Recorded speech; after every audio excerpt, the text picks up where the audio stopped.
welcome to Tween Tuesday. I'm Miss Cindy from the South Brunswick Public Library, and today we are going to work on another easy peasy project to decorate the inside of your room, your house, whatever you got. Basically, we are going to take a couple of simple things, a jar or a glass vase, a little bit of Mod Podge, and some tissue paper, and we are going to make a decorated tea light holder. So, let's go. Alright everybody, let's get going on our DIY tea light holder. Let me tell you what you're going to need. Tissue paper, any color, any kind. A glass jar or a glass vase, make sure it's small. It's better to get a short, wide one than a tall, thin one. A tea light, it can be a regular one that you light with a flame or one of the electric kinds. And Mod Podge. I have Mod Podge at home, but if you don't and you find it hard to get it or you just don't want to, you can mix 1 cup of white glue with 1/3 of a cup of water. Mix those really well, make sure to thin out the glue, and that'll give you a pretty similar DIY Mod Podge. So, this is a really easy project. Let me show you what to do. So you're going to take your tissue paper and you're going to rip it up, which is what I did, or you can cut it up into, if you want, squares or specific shapes. If you have something like a paper punch, you can use that to make really cool shapes and designs. I don't, so I just ripped up a bunch of tissue paper. These are just kind of leftovers. You don't need very much. Probably a square that's about this big, maybe. So about 5 or 6 inches square is probably a really good size, depending on the size of your jar or your vase. So what you're going to do is you're going to take your Mod Podge and you're going to spread a thin-ish layer across a small area. Now from there, we are going to stick on our tissue paper pieces. Now the reason that we're using tissue paper is because it's nice and thin. When we put the tea light in there, we want it to glow, we want to see the colors, but we don't want it to block out the light. So I would suggest not using too dark of a color. I'm using purple in kind of smallish quantities, but you can see how it becomes a little bit see-through here. And I would suggest not layering too much, especially if you're using kind of a darker color. Like if you're using this purple, for example, that I'm using, I wouldn't layer that too much. And now you just kind of stick it wherever you like, in whatever pattern or design that you like. I want mine to look kind of like a mosaic, so I'm just going to stick it on kind of randomly. And we're going to put Mod Podge over this as well, so don't worry if there are some pieces that kind of stick out a little bit.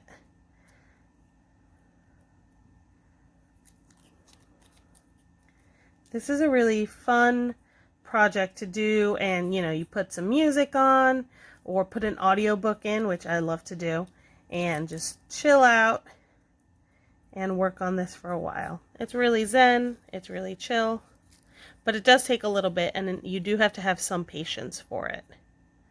So I would suggest setting aside a little bit of a block of time to do it. You don't have to cover every single square inch if you don't want. You can if you'd like, but it's not entirely necessary. This is pretty much however you want it to look. It is a product of your own design. But I'm just kind of patting some Mod Podge here on the top of it as I move on to my next layer. Now because Mod Podge is kind of essentially watered down glue, you will notice that it will dry faster than glue does. So you don't want to do the whole thing all at once, because you will get a bunch of dried Mod Podge in areas without having stuck anything onto it yet.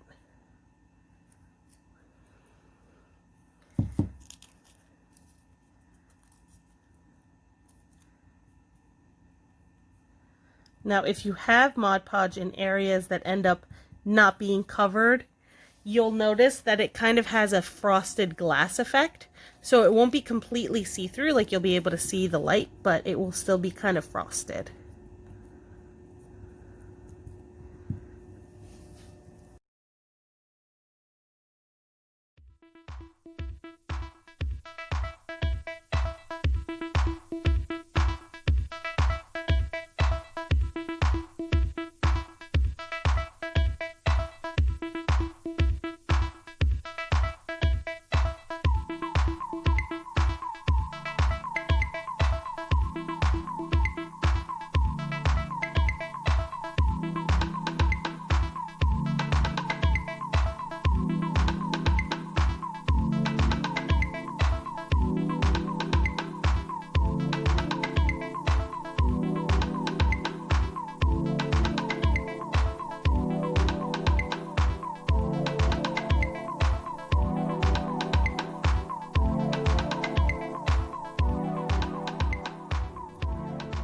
Okay, so you see here I got to the part where I started at.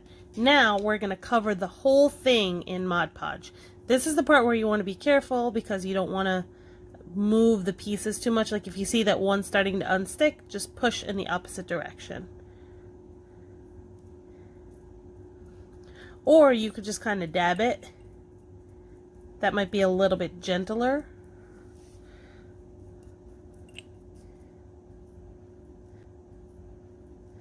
If you see any pieces sticking up, push down where you want them to stick. That way when the Mod Podge is dry, they'll stay stuck.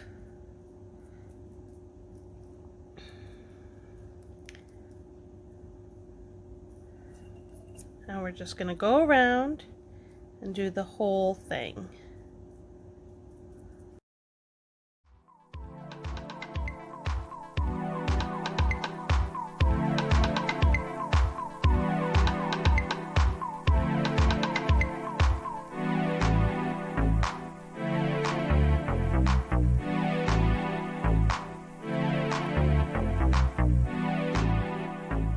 Okay, this is good. Now this is going to dry for at least an hour, but if you could let it dry overnight, that'd be even better. Alright you guys, it's been a little bit over an hour, maybe like close to an hour and a half, and my tea light holder is all done.